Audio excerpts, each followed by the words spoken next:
Assalamualaikum warahmatullahi wabarakatuh. Perkenalkan, nama saya Bagdi Abdul Basit. Saya duduk di kelas 20 S1 YF01 dengan NIM 20.11.3351. Di sini saya akan mempresentasikan tugas dari mata kuliah Pancasila dengan judul Ideologi Pancasila dan Ideologi Liberal dan Ideologi Komunis, yang dimana akan dibahas tentang kelebihan, contoh, dan kekurangannya. Langsung saja kita bahas materinya. Yang pertama yaitu ideologi Pancasila. Ideologi Pancasila adalah merupakan suatu hasil perenungan atau pemikiran seseorang atau kelompok seperti ideologi-ideologi lain di dunia. Dengan itu, ideologi Pancasila itu tidak ada bedanya dengan ideologi-ideologi lain di dunia. Pancasila diambil dari nilai-nilai luhur budaya dan nilai-nilai religius bangsa Indonesia. Oleh karena itu, Pancasila berkedudukan sebagai ideologi bangsa dan negara Indonesia. Dari ideologi Pancasila itu, mari kita lihat contoh di dalam kehidupan sehari-hari yang dapat diambil dari ideologi Pancasila itu. Yang pertama, dari Pancasila sila pertama, yaitu ketuhanan yang Maha Esa. Bagi siswa, contohnya, penerapan pada sila ke-1 ialah beribadah dan berdoa serta menghormati antar pemeluk agama lain. Itu merupakan pengamalan sila ke-1. Baik di sekolah, antar siswa, atau di masyarakat, antar warga, antar tetangga, kita harus menghormati dan harus sangat toleransi kepada yang berbeda keyakinan dengan kita. Oleh karena itu, Pancasila dengan ini dapat sebagai ideologi bangsa Indonesia bisa mempersatukan bangsa Indonesia yang beragam budaya, beragam agama, dan beragam suku. Yang kedua, kemanusiaan yang adil dan beradab, saling membantu satu sama lain dan tidak memilih dalam bergaul, dan berteman adalah penerapan dari sila kedua. Dari contoh sila kedua ini kita dapat mengambil contoh, kita tidak boleh memilah-milih untuk berteman, untuk bertetangga, untuk bergaul, dan kita harus selalu menghargai apa yang menjadi hak dan apa yang menjadi kewajiban kita. Yang ketiga, contoh dari ideologi Pancasila yaitu sila ketiga, Persatuan Indonesia. Mencintai dan memakai produk asli negeri sendiri merupakan contoh penerapan sila ketiga. Oleh karena itu, walaupun kita memiliki banyak uang, sebaiknya kita memakai produk-produk lokal. Itu sebagai salah satu pengamalan atau contoh dalam kehidupan sehari-hari bahwa kita itu mencintai dan menganut ideologi Pancasila di bangsa ini. Yang keempat, kerakyatan yang dipimpin oleh hikmat kebijaksanaan dalam permusyawaratan perwakilan. Yang dalam ini contohnya yaitu bermusyawarah dan berdiskusi merupakan contoh penerapan sila keempat. Ini bisa dilakukan ketika kamu berada di sekolah atau ketika kita berdiskusi dengan teman dalam menyelesaikan suatu masalah. Baik di dalam sekolah, di masyarakat, atau di pemerintahan sekalipun, di Indonesia ini diwajibkan untuk bermusyawarah. Karena dengan adanya ideologi Pancasila ini, dengan disebutkannya di sila keempat tentang permusyawaratan. Jadi setiap permasalahan dan setiap problem yang ada di dalam suatu kelompok atau satu orang dengan orang lain, kita harus selesaikan dengan bermusyawarah dan mengambil jalan terbaik. Yang kelima yaitu keadilan sosial bagi seluruh rakyat Indonesia, yaitu contohnya melaksanakan piket kelas seperti itu contohnya. Bekerja sama merupakan penerapan sila kelima. Jadi kalau kita dapat jatah untuk piket kelas, ya kita harus melakukannya. Dan contoh lainnya itu seperti kita mendapatkan pendidikan yang sama rata, lalu akses internet yang sama rata. Itu sebagai salah satu contoh keadilan sosial bagi seluruh rakyat Indonesia. Lanjut ke slide berikutnya, yaitu ideologi liberal. Ideologi liberal adalah suatu pandangan filsafat dan tradisi politik yang didasarkan pada pemahaman bahwa kebebasan adalah nilai politik yang utama. Oleh karena itu, bisa diambil kesimpulan bahwa ideologi liberal ini lebih mementingkan kepentingan rakyat daripada kepentingan negara. Baik, saya lanjutkan. Paham liberalisme menolak adanya pembatasan, khususnya dari pemerintah dan agama. Seperti yang saya sebutkan sebelumnya, di ideologi liberal ini kita itu ditekankan kepada kebebasan dan eh, tidak ada pengekangan oleh pemerintah kepada rakyatnya. Dan pemerintah itu mengedepankan kebebasan rakyatnya. Kata-kata liberal diambil dari bahasa Latin liber, artinya bebas dan bukan budak, atau suatu keadaan di mana seseorang itu bebas dari kepemilikan orang lain. Nah, secara politis, liberalisme adalah ideologi politik yang berpusat pada individu, dianggap sebagai memiliki hak dalam pemerintahan, termasuk persamaan hak dihormati, hak berekspresi dan bertindak, serta bebas dari ikatan-ikatan agama dan ideologi. Oleh karena itu, bisa diambil kesimpulan seperti yang sebelumnya di awal saya katakan, ideologi liberalisme ini sangat menekankan kebebasan dan tidak ada yang namanya pelarangan ini itu oleh pemerintah. Sebagai contoh, negara yang memakai seperti Amerika Serikat, Inggris, India, Iran, Israel, Jepang, Korea Selatan, Filipina, Taiwan, Thailand, dan Turki, Australia, Perancis, dan masih banyaknya lagi. Dari ideologi liberal ini kita bisa mengambil beberapa contoh dalam kehidupan sehari-hari. Seperti ini contohnya. Negara sebagai penjaga malam, atau rakyat atau warganya mempunyai kebebasan untuk berbuat atau bertindak apa saja asal tidak melanggar tata tertib hukum. Jadi selama tidak melanggar tata tertib hukum, dia bebas untuk melakukan apapun di negara yang menganut ideologi liberalisme ini. Yang kedua, kepentingan dan kewarga negara lebih diutamakan daripada kepentingan negara. Seperti yang saya sebutkan sebelumnya, di ideologi liberal ini lebih ditekankan kebebasan dan kepentingan warga negara daripada kepentingan negara. Negara didirikan untuk menjamin kebebasan dan kepentingan warga negara. Yang ketiga, negara tidak mencampuri urusan agama. Agama menjadi urusan pribadi setiap warga negaranya. Negara terpisah dengan agama. Warga negara bebas beragama tetapi bebas juga tidak beragama. Nah, jadi di negara ideologi liberalisme ini cenderung tidak terlalu banyak mencampuri urusan agama, karena memang di ideologi liberal ini secara dasarnya itu menganut kebebasan dan tidak ada campur tangan pemerintah. Contoh dalam kehidupan sehari-hari yaitu seorang warga negara bebas melakukan hubungan intim contohnya. Nah, kalau seperti ini di Indonesia mungkin akan menjadi hal tabu, karena di Indonesia sendiri itu tidak ada yang namanya kebebasan seperti ini. Yaitu di ideologi liberal, kita bebas melakukan hubungan ini dengan syarat mereka telah berumur 18 tahun ke atas. Nah, orang di negara liberalisme ini, jika mereka sudah menginjak umur 18 tahun, mereka itu sudah dianggap dewasa dan mereka itu bebas dan bisa seperti minum alkohol, ya seperti ini, melakukan hubungan intim. Karena di negara liberalisme ini, seperti contohnya di Amerika, itu seperti kita akan membeli alkohol, kita akan dimintai kartu penduduk atau sering disebut KTP kalau di Indonesia. Dengan itu kita mendapatkan hak atau mendapatkan kebebasan untuk meminum alkohol itu, karena kita sudah dianggap dewasa. Lalu yang kedua, seorang warga negara diperbolehkan memakai atau menyimpan senjata.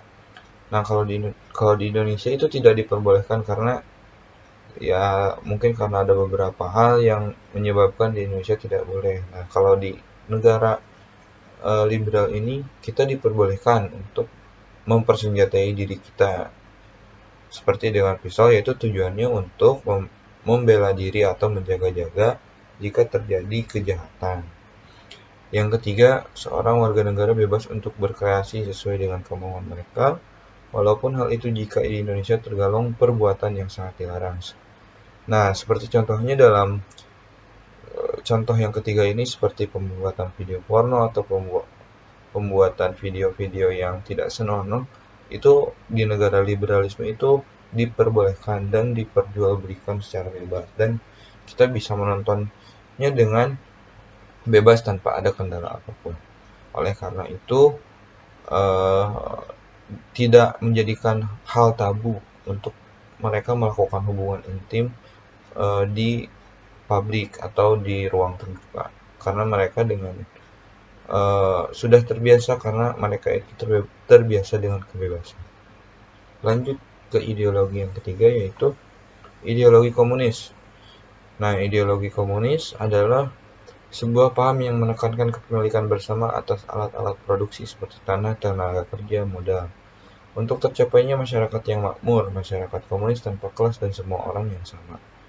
Jadi di paham ideologi komunis itu, mereka tuh menganut prinsip sama rata, sama rasa dalam bidang ekonomi dan sekularisme yang radikal tatkala agama digantikan dengan ideologi komunis yang berserikat doktriner. Jadi menurut ideologi komunis, kepentingan individu tunduk kepada kehendak partai, negara, dan bangsa atau kolektivisme. Negara yang masih memakai ideologi ini yaitu seperti Cina, Rusia, Korea Utara, Vietnam, Kamboja, Bolivia, Venezuela, Kuba, sebagian besar negara di Amerika Latin adalah komunis. Lanjut, contohnya dalam kehidupan sehari-hari yaitu seperti kegiatan perekonomian dikuasai oleh negara. Maksudnya apa? Yaitu keberadaan ideologi komunis itu seperti di Korea Utara, yaitu kegiatan perekonomian dikuasai oleh negara seperti yang telah disebutkan sebelumnya. Di dalam ideologi ini, segala faktor produksi dimiliki oleh bersama, perwujudan dari kebersamaan tersebut ialah negara.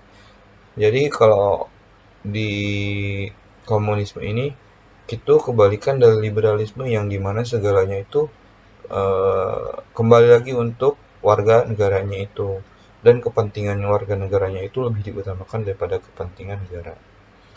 Nah, kalau di komunisme itu segala sesuatunya dikuasai oleh negara, diperintah oleh negara. Dan yang contoh kedua yaitu menggunakan sistem satu partai. Nah, kalau di Indonesia kan banyak partai. Nah, kalau di komunisme itu cuman menggunakan sistem satu partai. Seperti di negara Cina, kita dapat melihat adanya sebuah partai penguasa yang sangat besar, yaitu Partai Komunis Cina. Nah, kalau di Indonesia itu dulu ada yang namanya PKI, Partai Komunis Indonesia. Nah, setelah terjadinya pemberontakan, partai itu lalu dicap sebagai organisasi terlarang di Indonesia karena telah melakukan pemberontakan dan pembunuhan 7 jenderal. Lalu contoh keempat, kurang mendukung adanya praktek keagamaan. Nah, di ideologi komunisme ini, negaranya itu tidak terlalu mendukung adanya praktek keagamaan, karena sejatinya ideologi komunisme itu berbeda dengan ateis. Komunisme itu merupakan ideologi politik. Nah, jadi komunisme itu dan ateis itu berbeda. Sedangkan kalau ateisme itu ideologi kepercayaan, biasanya banyak yang menganggap komunisme sama dengan ateisme. Nah, pendapat tersebut merupakan hal yang salah. Jadi, kalau komunisme itu seperti ideologi politik, dan kalau ateisme itu ideologi kepercayaan, jadi itu tidak bisa disamaratakan. Alias, itu kalau ada yang menyebutkan ateisme dan komunisme itu sama, itu sangat salah. Lalu, yang keempat, menganggap bahwa setiap manusia itu setara. Nah, dengan diadakannya kegiatan perekonomian yang dikuasai oleh negara, maka semua dalam hal ekonomi, sosial itu sudah diatur oleh negara, dan sosial mereka itu setiap manusianya setara, tidak ada yang tinggi, tidak ada yang rendah. Ideologi komunisme bentuk tertinggi dari ideologi sosialisme. Di dalam ideologi ini, setiap manusia memiliki derajat yang sama. Tidak ada kaum proletar dan kaum borjuis. Hal ini merupakan salah satu nilai positif dari komunisme. Nah, walaupun komunisme terkenal dengan mungkin banyak orang yang mengenal komunis itu kejam atau apalah. Di samping itu ada hal positifnya, yaitu hal positifnya salah satu contoh positifnya yaitu menganggap semua manusia itu sama. Lanjut, di sini ada kekurangan dari tiap ideologi. Nah, di ideologi Pancasila itu ada satu kekurangan yang bisa saya temukan, yaitu dapat menimbulkan tafsir yang berbeda-beda. Karena ideologi Pancasila itu apa ya disebutnya? Ada yang menyebutkan tidak jelas. Jadi ada tafsir yang banyak orang tuh menafsirkan Pancasila itu berbeda-beda. Oleh karena itu, jadi sering terjadinya eh, penafsiran yang multi karena tidak ada tafsir yang pasti. Nah, dengan timbulnya beberapa tafsir yang berbeda-beda dapat menimbulkan beberapa perdebatan yang menurut mereka itu tafsir mereka yang paling benar. Padahal harusnya kita itu lebih eh, menilik lagi ke belakang dan menilik lagi yang namanya eh, Pancasila itu bagaimana. Oleh karena itu harusnya segala sesuatunya jika terjadi perbedaan itu harusnya dilakukan musyawarah. Lalu kekurangan dari ideologi liberal yaitu sulit untuk melakukan pemerataan pendapatan karena persaingan bersifat bebas. Nah, seperti yang sudah saya sebutkan, ekonomi itu tidak digenggam oleh pemerintah, tapi ekonomi itu mereka menggenggam sendiri warga negaranya kalau di ideologi liberal. Mengeksploitasi golongan pekerja sehingga yang kaya makin kaya dan yang miskin makin miskin. Lalu sering muncul monopoli politik. Kekurangan di ideologi komunis yaitu pers dijadikan alat propaganda oleh pemerintah untuk menyebarkan nilai-nilai komunis. Yang seperti kita lihat di Korea Utara, banyak warga negara Korea Utara itu diisolasi diisolasi karena mereka tidak bisa melihat siaran dari luar karena pers atau media mereka tuh selalu menayangkan apa propaganda-propaganda pemerintah mereka. Oleh karena itu banyak dari uh, warga Korea Utara itu banyak yang melarikan diri ke Korea Selatan. Di samping itu juga banyak warga Korea Utara yang sangat mencintai negaranya. Lalu mematikan inisiatif individu maju sebab segala kegiatan telah diatur oleh pemerintah pusat.